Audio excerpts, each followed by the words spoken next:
السلام عليكم ورحمة الله وبركاته. أهلا وسهلا بكم في قناة أكاديمية عواد. النهاردة قفل المؤشر على 19,050 نقطة بصعود 7%. قيمة التداول كانت 2 مليار 250 مليون. عدد الأسهم 216 سهم بصعود 93 وهبوط 105 سهم. ترتيب الأسهم من حيث قيم التداول: أول سهم التجاري 261 مليون، بعد كده بلتون 247 مليون، بعد كده الشرقية للدخان 94 مليون، بعد كده طلعت مصطفى 77، بعد كده القلعة 75 مليون. ترتيب القطاعات من حيث الحصة السوقية: أول قطاع الخدمات المالية 20%، بعد كده العقارات 16%، بعد كده البنوك 13%، بعد كده التشييد ومواد البناء 9%.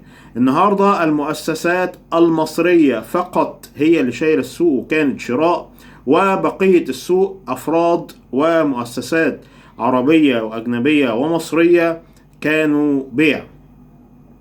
انا حابب اتكلم على سهم ام جروب. السهم ده في المؤشر السبعيني اللي بيتكون من 70 سهم ومتساوي الاوزان النسبية. السهم ده بيعمل في قطاع التجارة والتوزيع، يعني زي السيارات وزي الموبايلات وزي الأجهزة المنزلية والأجهزة الكهربائية. السهم ده حقق أرباح في النصف الأول من 2023 بارتفاع 100%.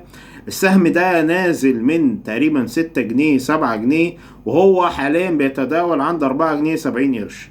انا اتكلمت على السهم ده في فيديو عندي في القناة اسمه 9 اسهم للمراقبة. كان سعره وقتها 4 جنيه 50 قرش، 4 جنيه 51 قرش.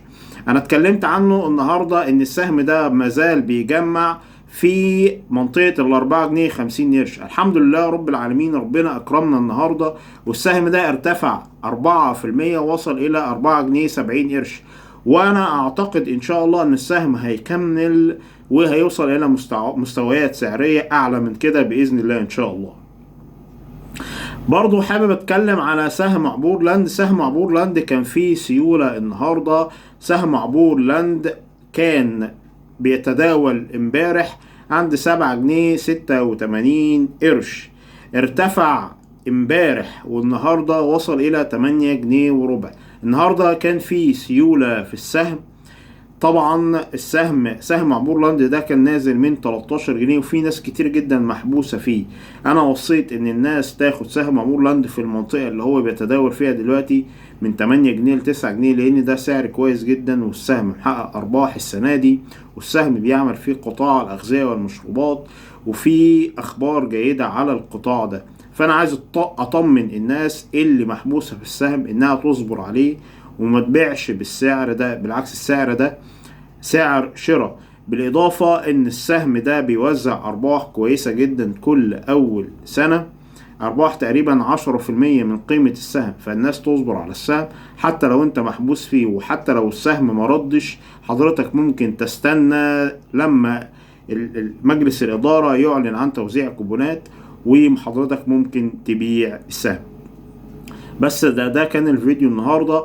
انا ان شاء الله باذن الله هسيب لحضراتكم لينك الجروبات الخاصة بالفيسبوك وجروب الواتساب اللي انا بدي عليه بعض التوصيات وبتكلم عموما عن الاسهم وعن الاسهم الجيدة وبحلل السوق يوميا. هسيب لحضراتكم اللينك بتاع جروب الفيسبوك وجروب الواتساب في اول كومنت، في اول تعليق تحت في الفيديو. واتمنى من حضراتكم طبعا الاشتراك في قناة أكاديمية عواد، واكتبوا لي في التعليقات لو انتم محتاجين اي حاجة. وان شاء الله انتظروني في فيديوهات قادمة ونلتقي في فيديوهات اخرى. واهلا وسهلا بكم في قناة أكاديمية عواد مرة تانية. شكرا جدا لكم. السلام عليكم.